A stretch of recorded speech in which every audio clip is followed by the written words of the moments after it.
कहा जाता है कि संसार में जन्म लेने वाला हर व्यक्ति किसी न किसी उद्देश्य से आता है, लेकिन एक प्रश्न ऐसा है जिसने अर्षियों, राजाओं और साधकों तक को सोचने पर मजबूर कर दिया था। यदि आत्मा अकेली आती है और अकेली चली जाती है तो फिर पति पत्नी जैसा संबंध भगवान क्यों बनाते हैं? क्या यह केवल वंश बढ़ाने के लिए है? क्या यह केवल सुख दुख बांटने का माध्यम है, या इसके पीछे कोई ऐसा रहस्य छिपा है जिसे अधिकांश लोग अपने पूरे जीवन में कभी समझ नहीं पाते?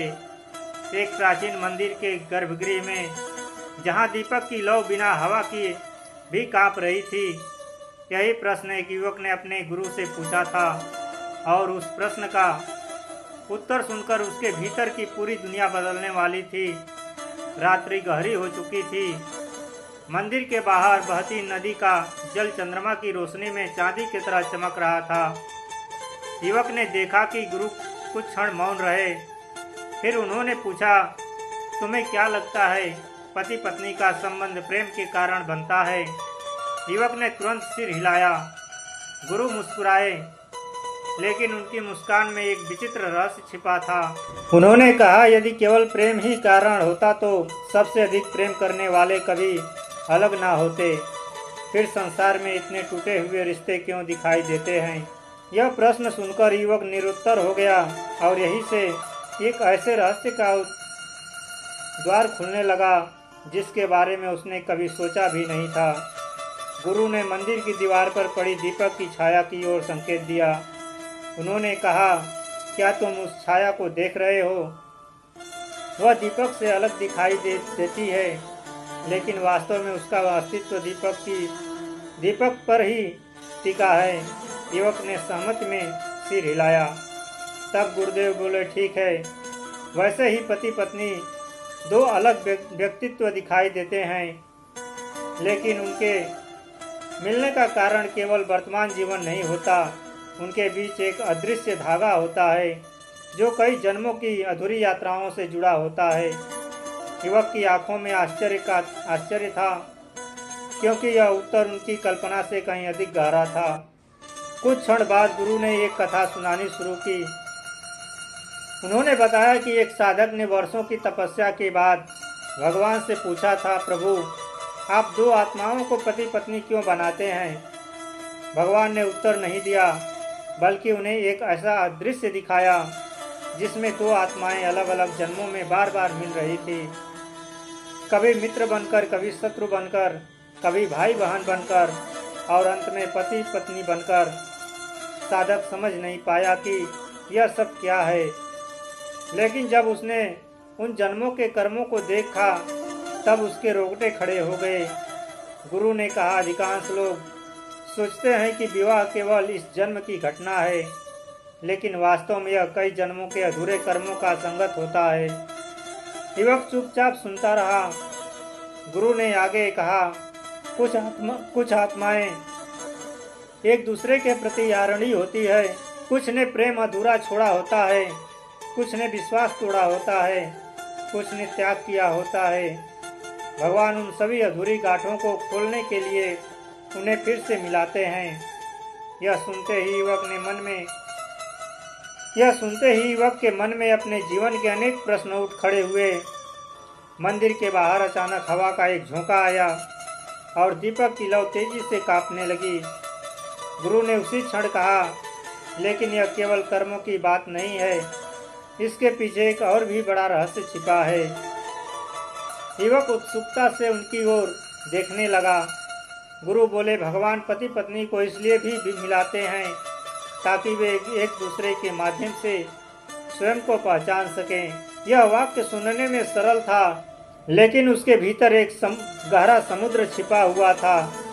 सोचो, गुरु ने कहा, तुम अकेले रहो तो तुम्हारे भीतर का अहंकार छिपा रह जा सकता है, लेकिन जब कोई तुम्हारे साथ जीवन बिताता है तब तुम्हारी हर कमजोरी सामने आने लगती है। युवक ने महसूस किया कि यह बात बिल्कुल सत्य है। गुरु ने आगे कहा, पति पत्नी का रिश्ता आत्मा का दर्पण होता है। भगवान तुम्हें तुम्हारा चेहरा नहीं दिखाते, वे तुम्हें एक ऐसा साथी देते हैं जिसके माध्यम से तुम अपने भीतर के अहंकार और प्रकाश दोनों देख सकोगे। यह विचार युवक के मन में बिजली की तरह पहुंच गया। रात्रि और गहरी हो गई थी। दूर कहीं मंदिर की घंटी की हल्की ध्वनि सुनाई दी। गुरु ने कहा, क्या तुमने कभी सोचा है कि कुछ रिश्तों में बिना किसी कारण के आकर्षण क्यों होता है और कुछ में बिना कारण संघर्ष क्यों? युवक ने कहा कि उसने कई बार ऐसा अनुभव किया है। गुरु ने धीरे से कहा, क्योंकि आत्माएं एक दूसरे को पहचानती है, भले ही मन भूल चुका हो। यह उत्तर सुनकर युवक के भीतर एक अजीब सी सिहरन दौड़ गई।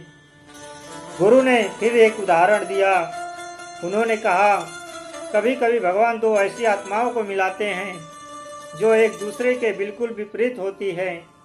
एक शांत, दूसरी क्रोधी, एक धैर्यवान, दूसरी अधीर। लोग सोचते हैं कि यह असंगत है, लेकिन भगवान जानते हैं कि दोनों को एक दूसरे से कुछ सीखना है। युवक को अचानक अपने आसपास के कई दंपतियों की याद आने लगी। उनके स्वभाव एक दूसरे से बिल्कुल अलग थे। कुछ देर बाद गुरु ने एक और रहस्य बताया। उन्होंने कहा, पति पत्नी का संबंध संसार के सबसे शक्तिशाली आध्यात्मिक मार्गों में से एक हो सकता है, यदि उसे सही दृष्टि से देखा जाए तो। युवक चौंक गया।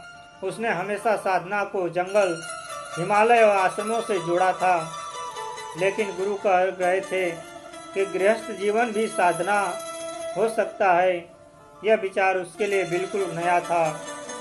गुरु ने कहा, जब दो लोग एक दूसरे के दोषों को देखकर भी साथ चलते हैं, जब वे केवल सुख में नहीं बल्कि संघर्ष में भी एक दूसरे का हाथ थामते हैं, तब उनके भीतर करुणा जन्म लेती है। और करुणा केवल भावना नहीं है, वह आत्मा को जागृत करने वाली शक्ति है। युवक को महसूस हुआ कि वह विवाह को अब तक केवल सामाजिक व्यवस्था समझता आया था, जबकि उसके भीतर कुछ और ही छिपा था। अचानक गुरु का स्वर गंभीर हो गया। उन्होंने कहा, लेकिन यही संबंध सबसे बड़ा बंधन भी बन सकता है। युवक ने आश्चर्य से पूछा, कैसे? गुरु बोले, जब प्रेम स्वामित्व बन जाए, जब साथ होना आसक्ति बन जाए, जब सब व्यक्ति दूसरे को अपनी संपत्ति समझने लगे, तब वही रिश्ता आत्मा को ऊपर उठाने के बजाय नीचे खींचने लगता है। यह सुनकर युवक के मन में एक गहरा मौन उतर आया। दीपक की लौ अब स्थिर हो चुकी थी। गुरु ने कहा, भगवान पति पत्नी को इसलिए नहीं बनाते कि वे केवल एक दूसरे में खो जाएं। वे उन्हें इसलिए मिलाते हैं कि दोनों मिलकर सत्य की ओर बढ़ सके। युवक ने पहली बार महसूस किया कि शायद विवाह का उद्देश्य केवल साथ जीना नहीं बल्कि साथ जागना भी है। लेकिन उसके मन में अभी भी एक प्रश्न शेष था। उसने धीरे से पूछा, यदि यह सब सत्य है तो फिर इतने सारे रिश्ते टूट क्यों जाते हैं? गुरु कुछ क्षण शांत रहे।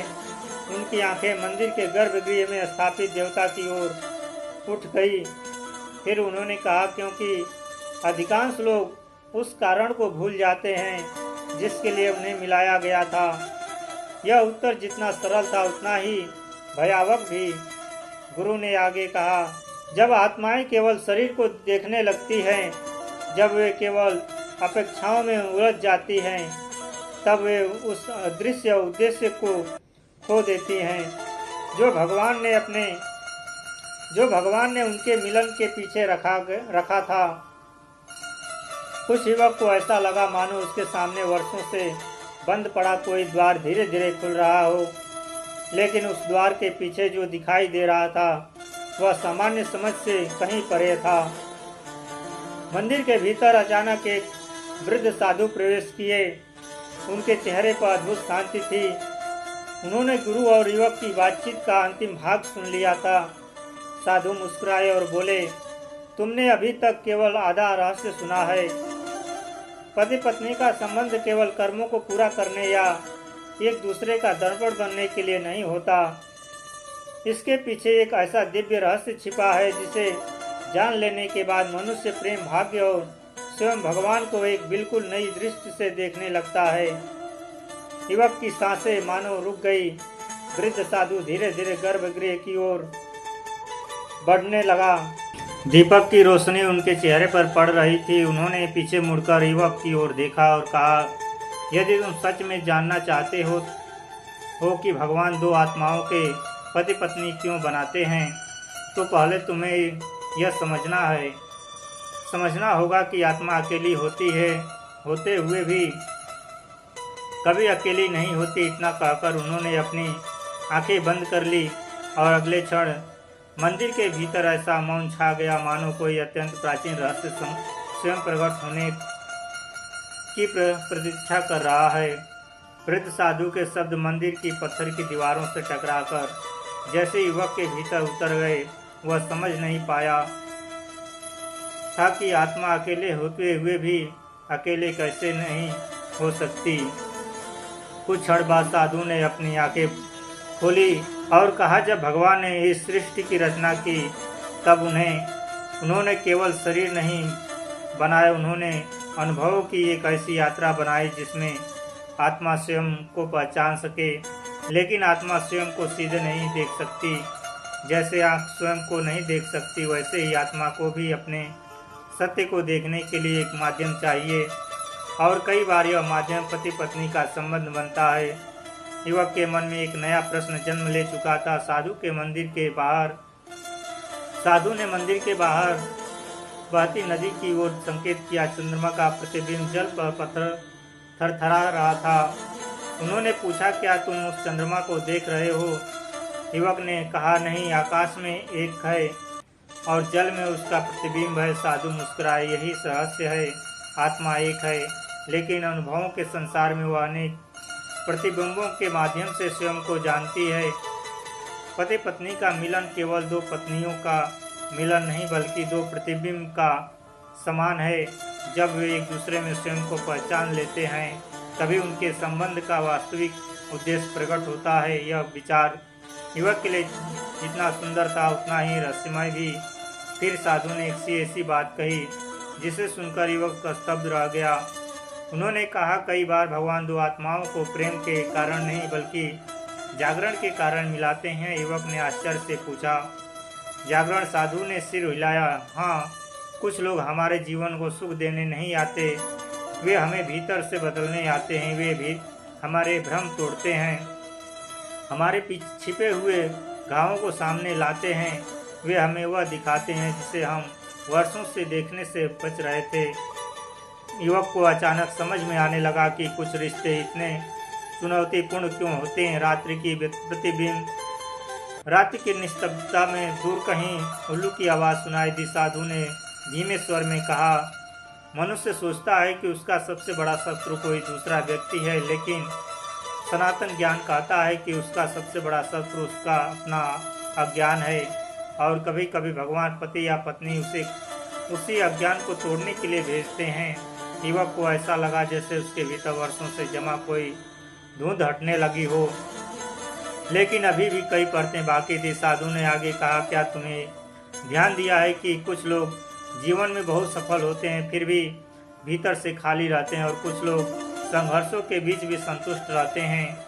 युवक ने सहमत में सिर हिलाया। साधु बोले, क्योंकि संतोष बाहर से नहीं आता, और पति पत्नी का संबंध उस सत्य को सिखाने का सबसे कठिन विद्यालय है। वहाँ अभिनय नहीं चलता, वहाँ मुखौटे देर तक नहीं टिकते, वहाँ मनुष्य को अंततः अपने वास्तविक स्वरूप का सामना करना ही पड़ता है। यह सुनकर युवक का हृदय तेजी से धड़कने लगा। मंदिर में रखे एक पुराने दीपक को तेल लगभग समाप्त होने वाला था, उसकी लौ छोटी होकर भी जल रही थी। साधु ने उसे देखते हुए कहा, प्रेम का वास्तविक स्वरूप भी इसी दीपक जैसा है।